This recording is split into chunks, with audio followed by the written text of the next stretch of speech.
আপনারা জানেন গত 17.5 বছর আমি কারাগারে অন্তরীণ ছিলাম মিথ্যা মামলা।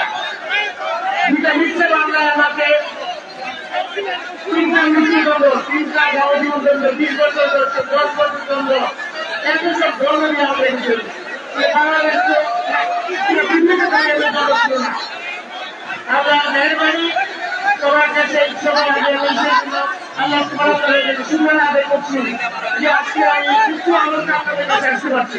সবার আগে বাংলাদেশ, সবার আগে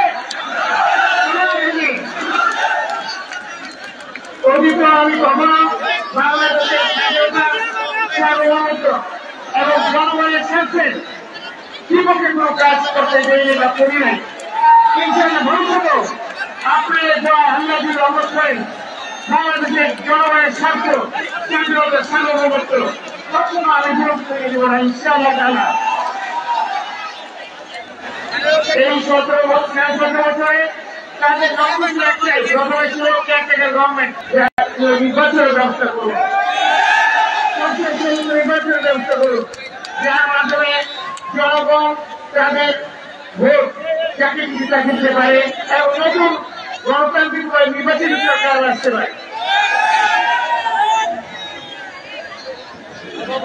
এবং আপনারা এটাও দেখেছেন এখন অনেক ষড়যন্ত্র চলছে।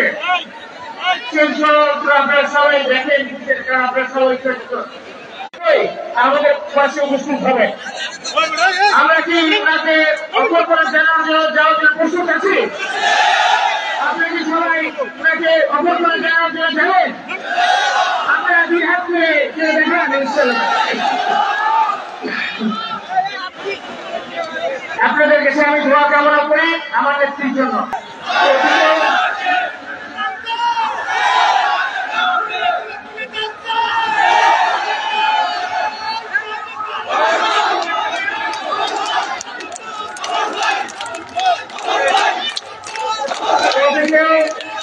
আপনি সবাই ভালো থাকবেন, আমার নেত্রীর জন্য দোয়া করবেন।